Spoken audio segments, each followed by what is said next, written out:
Obviously, you're going straight into the Mockingjay films after this. Are there any kind of particular scenes you're really looking forward to doing for those? Anything you're really looking forward to the fans seeing?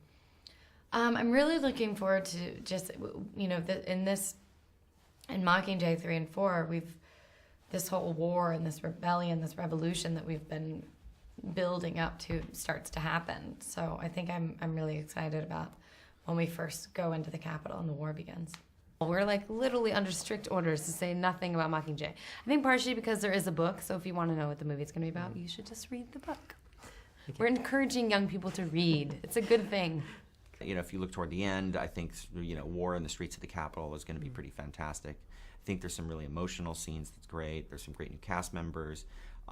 In part 1, I would say when Katniss and the group go to District 8 to visit a hospital, and there's a bombing sequence that's from the book, I think that's going to be very exciting. I'm excited for the moment when Peeta first sees Katniss again after he comes back from the Capitol. I think it's really intense, and it's a big, exciting moment, and you kind of see how both their characters are developed and come along. So it's a pretty intense moment. Very so I'm meaningful scene. Yeah, very meaningful. Very emotional. Very emotional. Yeah. And you get to get involved in the action a bit more. Yeah, Gale gets he's you know, a big part of the uprising.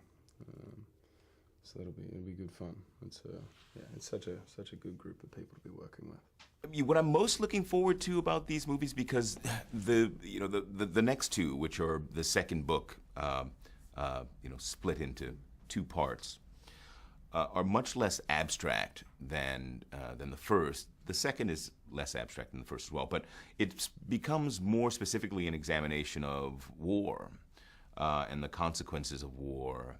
And Peeta's journey is a particularly interesting one. I'm really curious to see how that's realized, and I think it's going to be a wonderful challenge for Josh, because he plays, who is essentially, a guy, a warrior who's trying to deal with post-traumatic stress disorder, and I think it's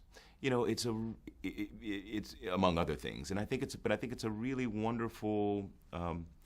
A wonderful opportunity for kids to, within the context of a big, budget popcorn movie, to give thought to these ideas, because, we have a lot of young men and women coming back to America, coming back to the UK as well, having these experiences that are, quite troubling for them, and in America, at least, we're kind of distanced from all of this, We're a society at war, but, we pop down to the corner store and, grab our morning newspaper and our things and go on our way. We don't really, it's not really, we're not really affected by it.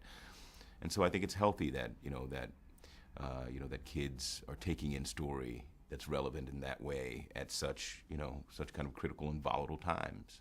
Do you know if there'll be any sort of scenes added? Because obviously it being 2 films, you've obviously been quite faithful to the book so far. Do you know if there's going to be anything added into? There will be added scenes, only because the book is written as a narrative, so whatever, Katniss can explain things that are happening, but we can't ever see them. So for the audience's benefit, the things that Katniss is describing that are happening in the Capitol, we have to take you there. We have to add those scenes. So yes, there will be a few added scenes. There's going to be some surprises. I mean, even in Catching Fire, one of the fun things is breaking point of view every once in a while when it's about Katniss. And so there's a couple of new bits and pieces, and some you've even seen in the trailer that aren't in the book. But you sort of can imagine that it's stuff that was happening within the book, and it's sort of true to the characters and still, true to the plot. We're going to be doing some of the same of that in Mockingjay. So it's always nice to give even fans of the book who've read them over and over and over sort of something new to get them excited, something to surprise them.